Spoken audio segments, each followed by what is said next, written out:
$1 million, $37,100 on top of that.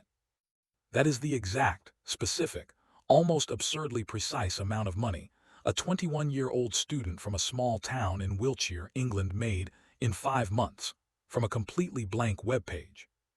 No product, no service, no investors, no employees, no office, no pitch deck, no MBA, no connections in Silicon Valley, no venture capital, no algorithm, no audience. Just a notepad, a bad night's sleep, $50, and an idea so ridiculous that everyone who heard it probably smiled politely and waited for the punchline. There was no punchline.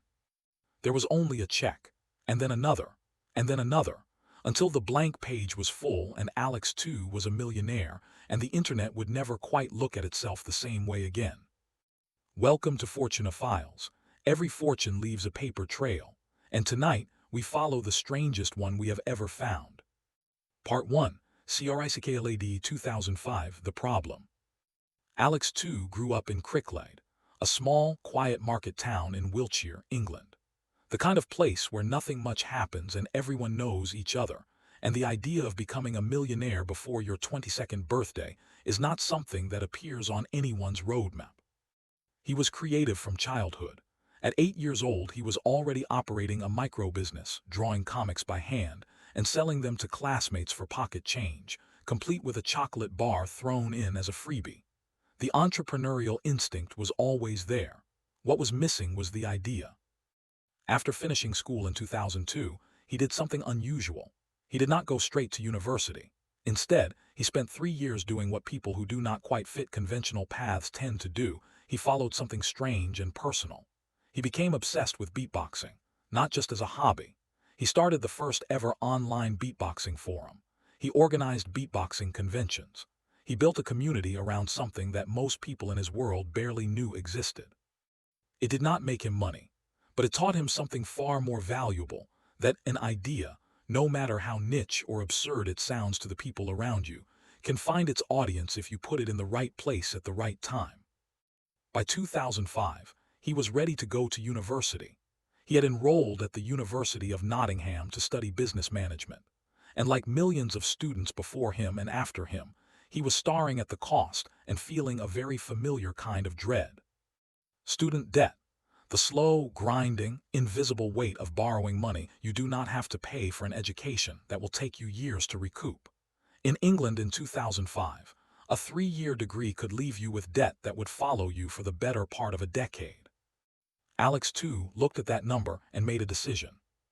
He was not going to be a broke student. He just had absolutely no idea yet how he was going to avoid it. Part 2, The Notepad. Midnight, August 2005. It was a muggy night in late August 2005. Alex too lay on his bed in his childhood bedroom with a notepad balanced on his chest and a pen in his hand. He was not trying to change the world. He was not trying to disrupt an industry. He was not thinking about legacy or impact or brand. He was thinking about one thing and one thing only. How do I make enough money to get through university without drowning in debt? He started writing. Any idea that came into his head, no matter how stupid, went on the paper. That is the only rule of a real brainstorm. Nothing is too ridiculous to write down. He wrote down dozens of ideas. One of them was a product he called the gum slinger, a small pouch you could carry to dispose of used chewing gum. He wrote it down. He moved on. And then, somewhere between midnight and the early hours of the morning, an idea arrived that was so simple and so strange that it almost did not make sense. What if he built a web page? A single page, 1 million pixels, arranged in a perfect 1000 by 1000 grid, and sold every single pixel for $1 each. Buyers could place any image, any logo, any advertisement they wanted on their pixels. They could link those pixels to any website. The pixels were theirs. A tiny, permanent piece of internet real estate bought and paid for at $1 a square. If he sold all 1 million pixels, he would have $1 million. He stared at what he had written. It was either the stupidest idea he had ever had, or the smartest. He went to sleep, and in the morning he had not changed his mind. Part 3, $50 and 2 days. He built the website in 2 days. 2 days. The total cost of the entire operation, the domain name, the basic web hosting package, the infrastructure for what would become one of the most visited websites on Earth, was $50. $50. The site went live on August 26, 2005. It was called, with a directness that deserves its own kind of respect, the $1 million homepage. It was a grid, 1,000 pixels across, 1,000 pixels down, 1 million pixels total, each one available for purchase at $1. Minimum purchase was 100 pixels, a 10 by 10 block for $100. You could buy as many blocks as you wanted. You uploaded your image. You added your link. And your tiny piece of the internet was yours permanently for at least 5 years. That was his promise to buyers. The page would stay online. The only rule was no pornography. That was it. That was the entire product. A blank grid, $1 a pixel, no pornography. He sent the link to his friends. He sent it to his family. He told everyone he knew. In the first 2 weeks, he sold 4,700 pixels. To his friends, to his family, to his brother who owned a go-kart track, to a friend who ran a music website. $4,700 from people who knew him personally and probably bought pixels the way you buy raffle tickets from a friend's kid, half out of genuine interest, half out of loyalty. It was enough. Just enough to do the one thing that changed everything. Part 4. The press release that ignitd the internet. With his first $4,700, Alex too did not buy anything for himself. He did not celebrate. He did not upgrade his phone or take his friends out for a meal. He hired a PR agency to write a press release. The press release was picked up by the BBC. And then everything, absolutely everything, changed overnight. The BBC ran the story spread. Technology blogs picked it up, forums erupted. The Register wrote about it, then wrote about it again. The concept was so genuinely, beautifully strange that journalists did not know whether to cover it as a business story, a technology story, a human interest story, or a piece of performance art. They covered it as all four simultaneously. By the end of September 2005, just 1 month after launch, Alex 2 had sold 250,000 pixels and collected $250,000. The $1 million homepage was ranked number 3 on Alexa's movers and shakers list. The 2 sites ranked above it were Britney Spears and a photography news website. A student from Wiltshire with a $50 website was the 3rd most talked about thing on the internet, behind Britney Spears. On October 6th, the site received 65,000 unique visitors in a single day. 11 days later, that number had doubled to 100,000 visitors per day. On October 26th, 2 months after launch, more than 500,000 pixels had been sold to 1,400 individual customers. Companies, brands, small businesses, individuals, everyone wanted a pixel. Everyone wanted to say they were part of it. And at his peak, in the white-hot middle of the frenzy, Alex 2 was making $100,000 in a single day. $100,000 in a single day from a grid of pixels. Part 5, the ransom note and the EBAY finale. Not everything was clean. On January 1, 2006, with just 1,000 pixels remaining unsold, Alex 2 made a decision that was equal parts brilliant and theatrical. He did not simply sell the final pixels. He auctioned them on eBay. He announced the auction, and the internet, which had been watching the pixel counter tick toward 1 million for months, went electric. The final 1,000 pixels sold on eBay for $38,100. Final total, $1,037,100, exactly. But before the auction closed, something darker arrived. An email, a threat. Pay $5,000 or the website gets hit with a distributed denial of service attack, fake traffic designed to crash the server and kill the auction. When Alex did not pay, the demand jumped to $50,000. The day after the last pixels sold, the attack came. The site was flooded with fake traffic and went down. It took a week to fix. The attackers were never publicly identified, but the auction had already closed. The money was already in. Alex 2 sat in his childhood bedroom in Wiltshire on a cold January afternoon in 2006, and watched the final pixels fill in on his screen. He was 21 years old. He had just made over $1 million from a blank webpage in 5 months. He called it, in his own words, the get-rich-quick scheme that actually worked. Part 6. The Price of Instant Success. What happened next is the part of the story that nobody talks about. And it is, in many ways, the most important part. Alex, too, dropped out of university after 1 semester. He moved to London.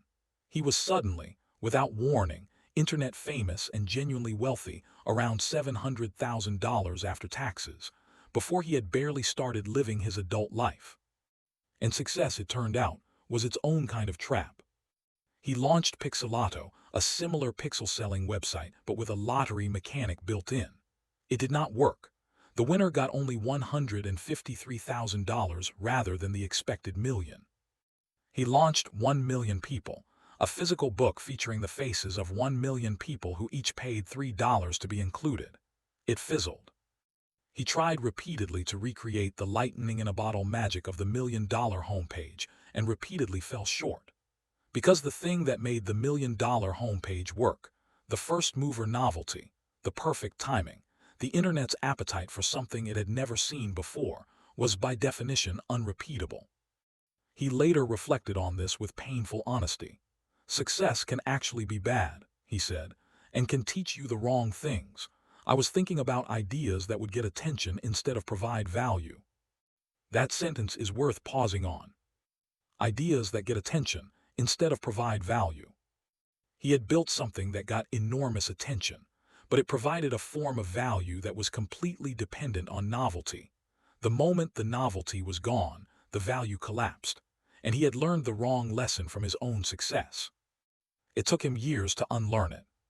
Part 7. The billion-dollar second ACT Calm. In 2010, Alex too moved to San Francisco. He joined a startup incubator run by a friend. He was starting over not from poverty, but from a kind of creative bankruptcy. The search for the next big idea had left him hollow. And then quietly something shifted. He had been meditating.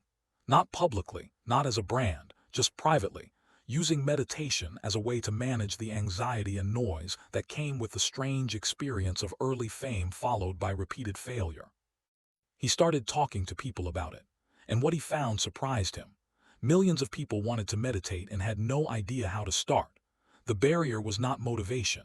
The barrier was access, accessible, clear, beautifully designed guidance that met people where they were rather than asking them to travel to a retreat or buy an expensive course. He partnered with Michael Acton Smith. Together they built Calm, a meditation and sleep app, simple, clean, beautifully designed. The first year, 2013, Calm generated $100,000 in revenue. Not spectacular, but real and growing. By 2015, revenue had reached $2 million. In 2019, Calm was valued at $1 billion, a unicorn in the language of Silicon Valley. The boy who had built $1 million website in a bedroom had built $1 billion company in an office. As of today, Calm is valued at over $2 billion. From $50 and a pixel grid to a $2 billion mindfulness empire. Alex too did not just have one great idea, he had two. The first one taught him everything about attention. The second one taught him everything about value. And the distance between those two lessons was the real education, the one no university could have given him. Part 8. What the blank page actually teaches. The $1 million homepage is 20 years old. It still exists. You can visit it right now. The pixels are still there, a chaotic, colorful, slightly broken mosaic of early internet logos and banners and links, many of which no longer go anywhere. A digital time capsule of 2005. But the lessons it contains are not 20 years old. They are timeless. The first lesson is that value is not intrinsic, it is constructed. Those pixels had no value. A pixel is nothing. It is a dot. It is the smallest possible unit of a digital image. It has no inherent worth.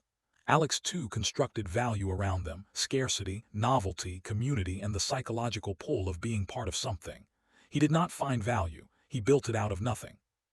The second lesson is that the first person to do something genuinely new owns a category that nobody else can touch. The hundreds of copycat pixel-selling websites that launched after the million-dollar homepage made almost nothing.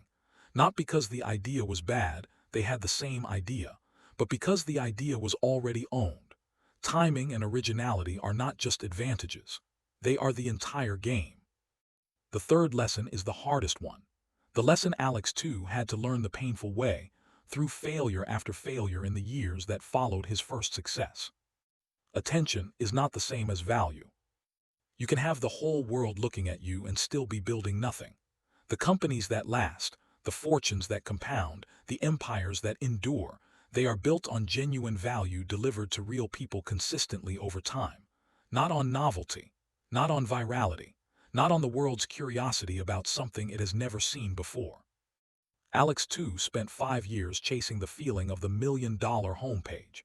Then he spent 5 years building something that mattered, and the second 5 years produced 10 times the result.